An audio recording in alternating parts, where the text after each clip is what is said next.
What is going on, everybody? It is your boy SK. It's been a minute, and I'm back. We got a lot to talk about, man. It's been a big off season for the Minnesota Vikings, not just on the field, but also what we're wearing. So we're gonna get right into it, including talking about the Justin Jefferson extension and the JJ McCarthy talk. We got to get into that, but right after this. SKOL'd to the bowl. Whole lot of SKOL'd gang on this one. Yeah. Hey. SKOL'd gang, SKOL'd gang, SKOL'd gang, SKOL'd gang, SKOL'd gang, SKOL'd gang, SKOL'd gang. SKOL'd on the way to the bowl, man. My team about to go get a ring. We don't care what the team doing, man. They ain't messing with the perp gang. It's our year, time to get this ring. Bring it home back to the SKOL'd gang. SKOL'd gang, SKOL'd gang, SKOL'd gang, SKOL'd gang, SKOL'd gang, SKOL'd gang, SKOL'd gang. SKOL'd on the way to the bowl, man. My team about to go get a ring.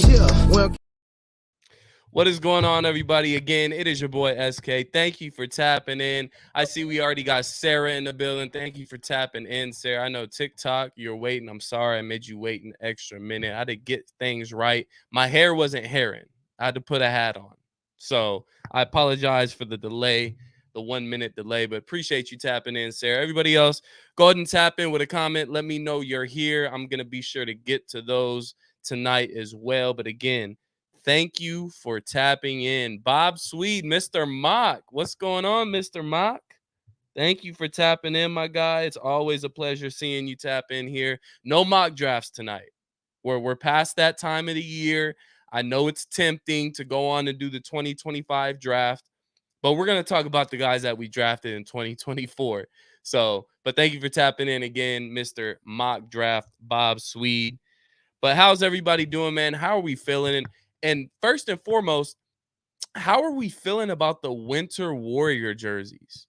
I know there's been some mixed emotions on those. Most people like them. I like them personally. I like them a lot. Just strictly off the Minnesota Vikings franchise actually doing something a little different. We're not used to this. We're used to having a franchise where we're just going to have our same basic, normal road jerseys, away jerseys. We might switch them up from time to time and go all white. I might switch it up and go all purple. But that's kind of to the extent of what Vikings fans got as far as uniforms for their team.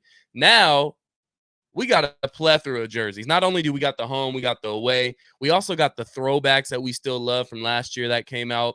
But now we can add this to our repertoire with the Winter Warrior uniforms. I personally love them. I love the white helmets. Again, just the switch up from what we had just 2 years ago.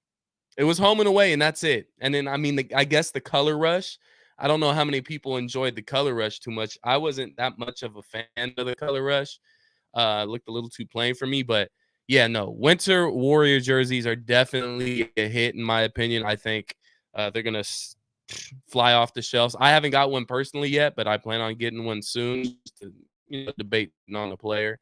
But no, definitely love the Winter Warrior jerseys. I'm a fan of them. Hope you guys are too. Make sure to put in the comments if you like those Winter Warrior jerseys as well. But let's get down to the numbers and let's get down to the real talk, the real football talk, y'all. So obviously, there's a bunch of stuff that we're going to have to go over. I'm not going to spend too much time on the Justin Jefferson extension. I'm sure we've ran through that multiple times and spoke about that multiple times as far as the 4-year, $140 million contract that Justin Jefferson got, $35 million per year, it seems like. So, again, the guy deserved it. It was just a matter of time of when he got it. Kwesi in this front office continued to say time after time, we're going to wait for the right time to really do this. And it's not necessarily waiting on the right time when Justin Jefferson is ready or when we're ready to give him the money. It was, we want to give Justin Jefferson, quote unquote, his own month. He should have his own month to bring in this deal and to celebrate being a Minnesota Viking for hopefully the rest of his career. But here's what I liked what the Minnesota Vikings did outside of just giving Justin Jefferson what he deserved. They gave him a moment that he hasn't had yet in the NFL when he got drafted. Let's not forget, when Justin Jefferson got drafted, it was the middle of COVID.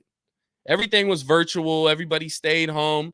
yes, I'm sure he enjoyed being at home with his family, getting drafted, being able to celebrate with his family and friends. But what he wasn't able to do was have a legit press conference of what we saw him holding up the jersey with Quasi and and KOC, which obviously those weren't, the guys in the front office that drafted him, but that's fine. We'll take it. KOC, Quasi got to get up there on stage with Justin Jefferson and give him that moment. So it's almost, I'm not going to say a fresh start, because the start to Justin Jefferson's career has been amazing so far. So we don't want to mess anything up when it comes to that. But it's almost like a new start, or a new, okay, let's do this thing again. Let's start this thing over again in the best way possible, which again, it's been a great start to Justin Jefferson's career. So let's continue it. I'm just glad he is able to have that moment that he wasn't able to have when we did draft him. So shout out Justin Jefferson. Shout out the Minnesota Vikings and Quasi for getting the deal done. And again, shout out Justin Jefferson for not being a diva about the situation. We've seen it many times throughout the league where guys, and almost specifically wide receivers, they're kind of quote unquote the divas, where if they're not going to get their money, they're going to unfollow the team on Instagram. They're going to put, smoke screens out. They're going to put their sub tweets and all that type of stuff. We've been through that before, and we don't need to mention the name, but we've been through that before with a star receiver in the past. I'm just grateful we didn't have to go through that with Justin Jefferson. And it shows his character, and it shows that he wants to be here in Minnesota and be the face of the Minnesota Vikings. So shout out Justin Jefferson. Congratulations on your money. And congratulations to the Vikings for signing a great elite player and keeping him on this roster and giving this rookie quarterback some help. And like Sarah said, we're going to jump right into it. JJ McCarthy. Supposedly, it's just a report, and I don't know how much weight do you want to put in this report. I don't even know the guy that put the report out, but supposedly he has some type of insider information or something like that. But JJ McCarthy planning on holding out if he doesn't get his signing bonus fully guaranteed, which, guys, this isn't out of the ordinary. This happens every single year. This is normal for first round quarterbacks, at least quarterbacks at the top of the first round. We can look back to Trevor Lawrence. We can look back to Zach Wilson. We can look back to Trey Lance. They all got fully guaranteed signing bonuses when they signed their rookie deal. This thing is normal. It's nothing that we need to worry about. It's going to get done, whether it's a fully guaranteed signing bonus or whether it's not. It's going to happen. Nothing to sweat about it. JJ McCarthy isn't going to be holding out in training camp. I can almost promise you that. So I don't think there's anything we need to worry about there. When it gets signed, who knows? I'm not going to put a date on it or a time. It's going to get done, though. It's going to get done. We don't need to worry about that. JJ McCarthy is going to be the Minnesota Vikings quarterback. He may not be starting at the beginning of this year, but there's nothing to worry about there with JJ McCarthy. And he's a guy that's not going to hold out. He's going to want to be on the field, getting better every single day. I've seen this, not just from knowing his personality, but also being a Michigan fan and seeing him for the past 2 seasons in Michigan. He's not the type that's going to hold out and kind of leave his teammates out to dry, which you can kind of call it that. Guys holding out in training camp, especially being position, that's very touchy. Because let's say JJ McCarthy does go out there and he does hold out in training camp. What impression does that give his teammates? And I can tell you right now, JJ McCarthy is not going to give his teammates that type of impression. That's not the type of guy he is. Whether it's fully guaranteed or not, JJ McCarthy will be at training camp. He's not going to be holding out. There's nothing to worry about there. So we can all breathe easy. But again, speaking of JJ McCarthy, and more reports out on him, is he's working his ass off. He is working his ass off for this team, for KOC, learning this playbook. And that's exactly what you want to see out of your young rookie quarterback. Again, whether he's starting week 1 or not, you want to see the grind. the whole, amazing plays and all that stuff that you want to see in training camp and camp, you may not get that up front, which we've had a couple. We had one really beautiful highlight of JJ McCarthy just dropping it right in the bucket, right over the defender's hand, and right into was it Sherfield's hands for the touchdown at training camp or for a mini camp. So we've seen it, but what you really want to see out of your rookie quarterback is that he's getting a hold of that playbook and his mental is right. He's right there. He knows what he's doing. He knows how to go in and out of this huddle, handle this offense, and that's all we're worried about right now. We have the benefit of having Sam Darnold there, which I'm not going to sit here and big up Sam Darnold, but we got a guy that's a veteran quarterback that's been in the league, that's been in the same situation that JJ McCarthy is kind of coming into, whether, it's not necessarily the same situation as far as the talent on his team. Sam Darnold was in a far worse situation getting drafted to the Jets than JJ McCarthy is to the Vikings. But coming in as a rookie quarterback is very difficult. It's not an easy transition to just, college to NFL. I'm just going to hop right in there and everything's going to be fine and dandy. No, it doesn't work out that way. It's a very hard transition. And when you have a guy that's been there before and that has done that as a first round quarterback at the top of the first round, and that has those expectations, like we have the expectations for JJ McCarthy, that will prove dividends at the end of the day. That stuff is priceless. And the money that we did give Sam Darnold, which wasn't a lot, I believe it's like $6 million guaranteed this year, somewhere along those lines. That is more than worth it with the knowledge and what he's going to be able to give to JJ McCarthy and hopefully guide him down the right path as far as the mental aspect of things and picking up the playbook and all those good things. Now, whether Sam Darnold goes out there and plays his ass off this year and puts us in position to make the playoffs is yet to be seen. Could he? Absolutely. Absolutely. I could see Sam Darnold coming in here and playing great football, probably the best of his career, because of the team that he has around him. Obviously, I can go down the line with Justin Jefferson and TJ Hawkinson, who should be coming back in the middle of the season. Jordan Addison, who more reports out of minicamp, has shown that he is a top receiver in this league by the way he's showing in this minicamp. There is a gap between the rest of the receiving core, Jordan Addison, and Justin Jefferson. There's a big gap between Jordan Addison and the rest of this receiving core.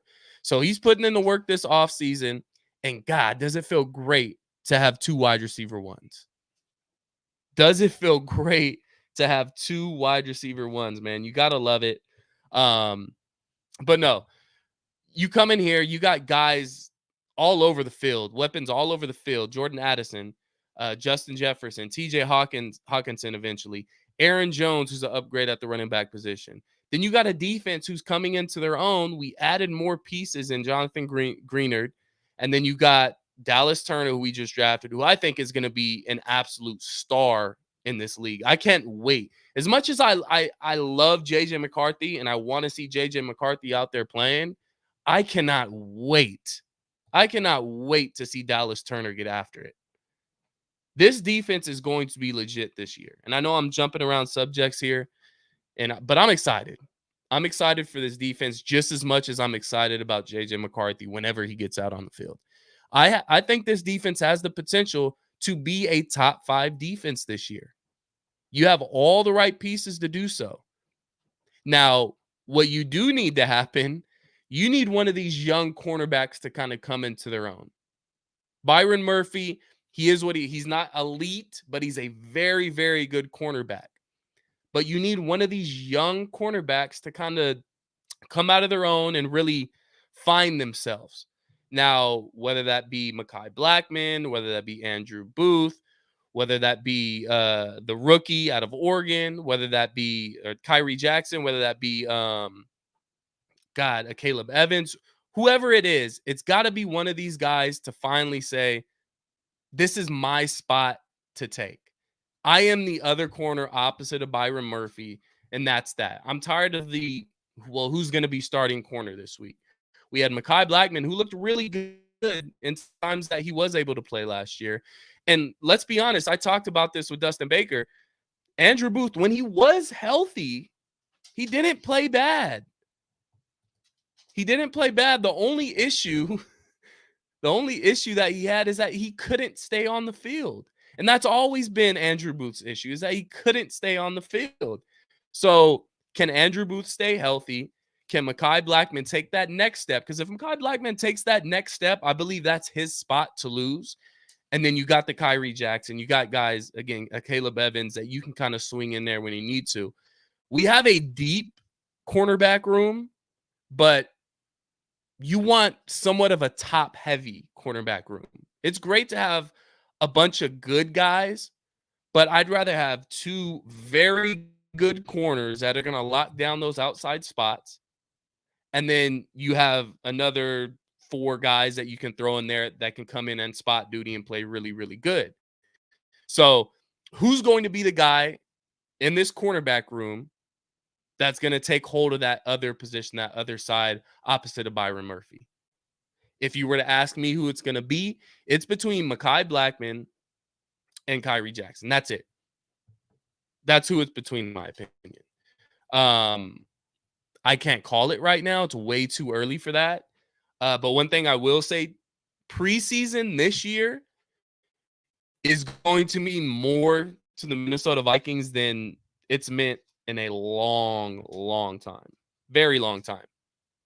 Not only because the quarterback position and J.J. McCarthy should be getting a whole lot of playing time in the preseason. And if you were to ask me, Sam Darnold should be getting a lot of playing time this preseason because you have nothing to lose. I don't ever want to bring injuries into the situation and kind of throw that in there and hope any of that happens. But you're in a position to where if an injury happens to Sam Darnold, I mean, your first round quarterback is there playing week 1. Who cares? So play Sam Darnold, let him get used to this system, get him all the playing time he needs in preseason. And then J.J. McCarthy obviously should be getting a whole lot of playing time this preseason. We already know what Nick Mullins is. I don't care to see Jaren Hall again out on the field. I have no ambition to see Jaren Hall play football for the Minnesota Vikings again. There's no point. I'm sorry. I wish him the best of luck. I hope he finds a new home in the NFL, but there's literally no point to have him on this roster now besides being on practice squad. You should be surrounding J.J. McCarthy with 2 veteran quarterbacks and Nick Mullins and Sam Darnold and grooming him to be the next franchise quarterback for the Minnesota Vikings. And I believe those are 2 guys that would be perfect for that situation. And people may laugh at that. Sam Darnold, the perfect guy to groom your next franchise quarterback. He's been terrible. It's not necessarily what you've done on the field. If you're a veteran guy and your job is to get a rookie quarterback ready, it's not necessarily what you did on the field. It's what you're doing behind the scenes, what you're doing in the film room, what you're doing at practice, your pretty much your day-to-day routine of what you do as a franchise quarterback. That's what is valuable to J.J. McCarthy and this football team, not necessarily what Sam Darnold does on the field. So, again, J.J. McCarthy in a perfect situation. We shouldn't see Jaren Hall. It should be Nick Mullins, J.J. McCarthy, and Sam Darnold as 3 quarterbacks on roster when the season starts. Even in preseason, I know we'll probably end up seeing Jaren Hall probably the 3rd game of the preseason get some playing time, but there should be no excuse for not giving J.J. McCarthy a ton of playing time in preseason. There's no excuse. So, next one. Again, I'm going to go back to the defense, man.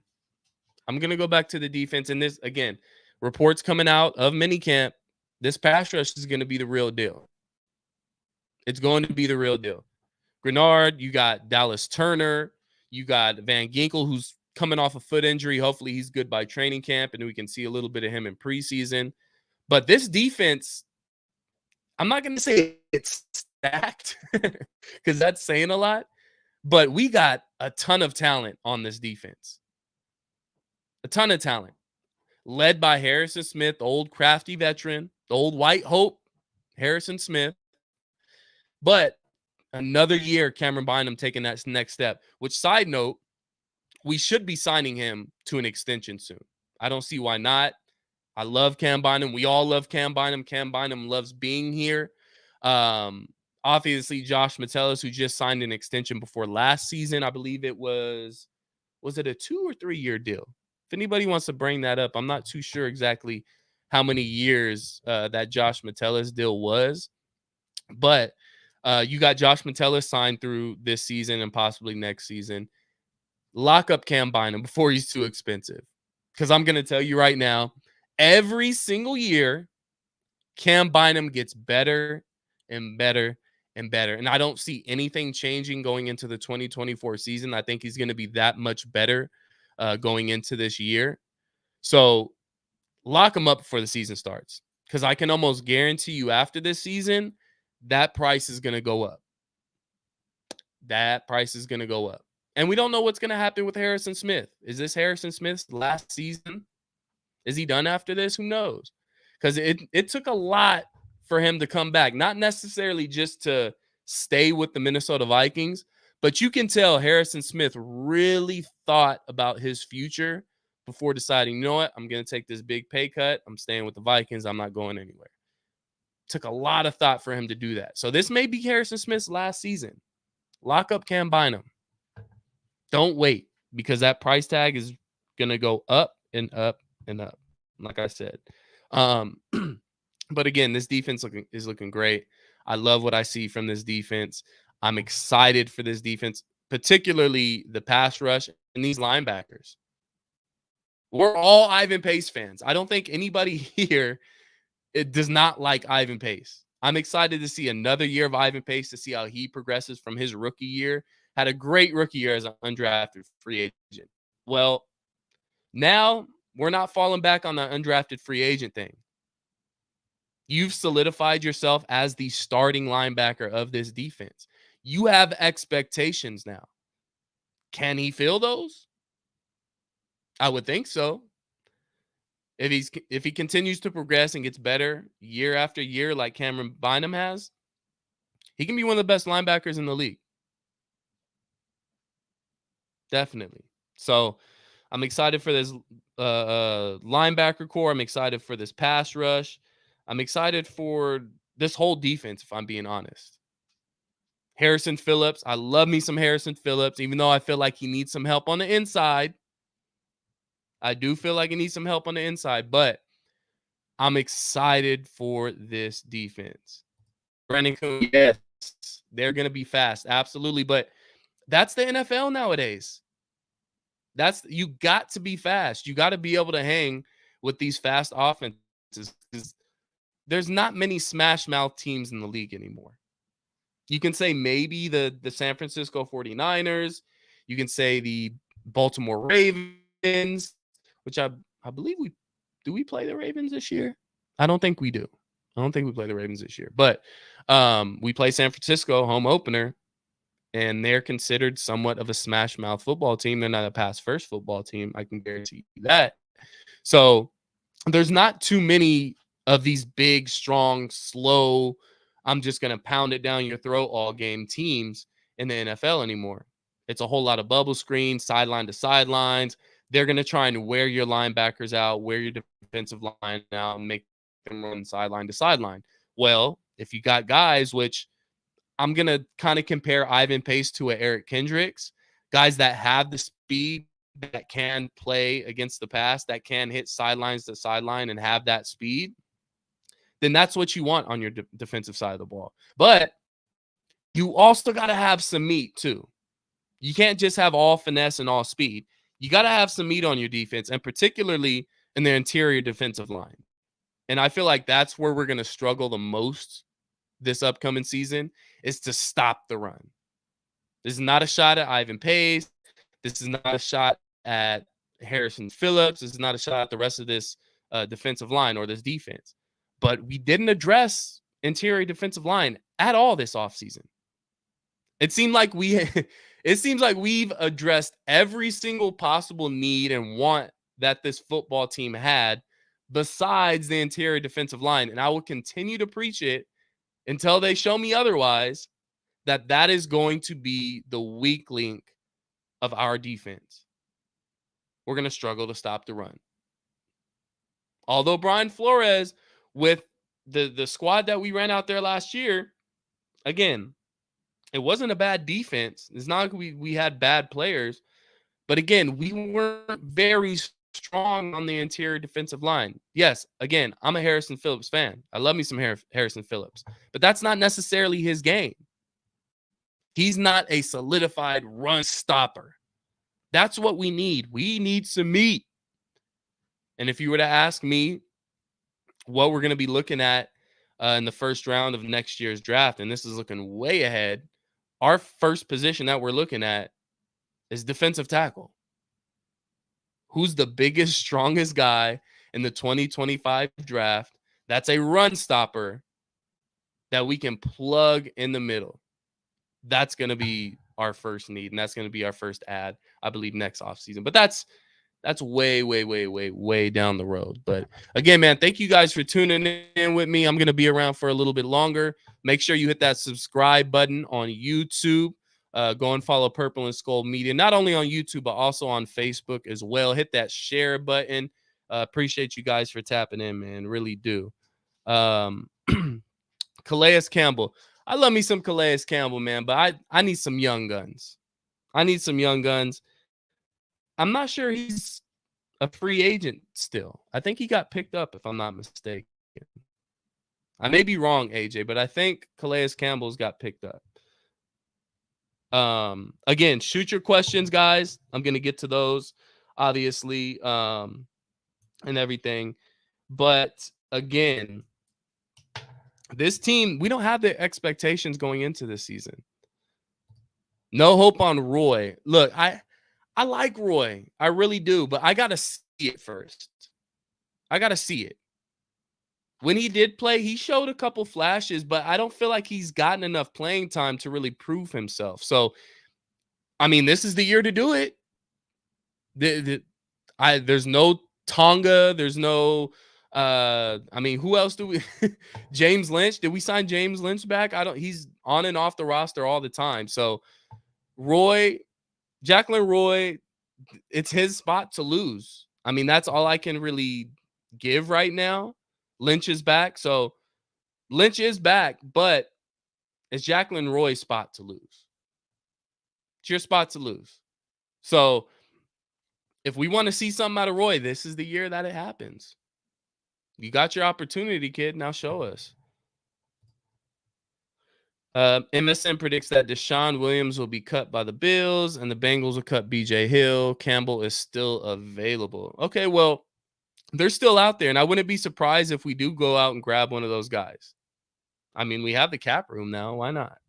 But that's a position of need, and I would prefer us to do that before the season starts, because ain't no worse feeling than going into the season knowing what your biggest weakness is and knowing that every single team in the NFL knows what your weakness is, and they just attack it time and time again until you finally realize, oh, maybe we should go and sign somebody.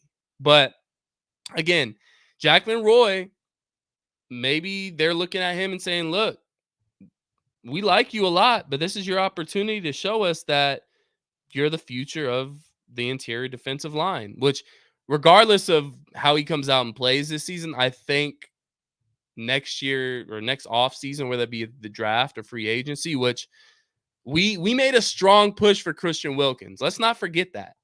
We made a really strong push for Christian Wilkins, and it seemed like it was go big or go home.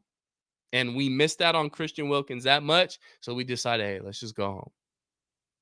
So I believe that's going to be a major need for us next offseason. I think we do address that, whether that be the draft, whether that be free agency, whatever it is. I think it does get addressed.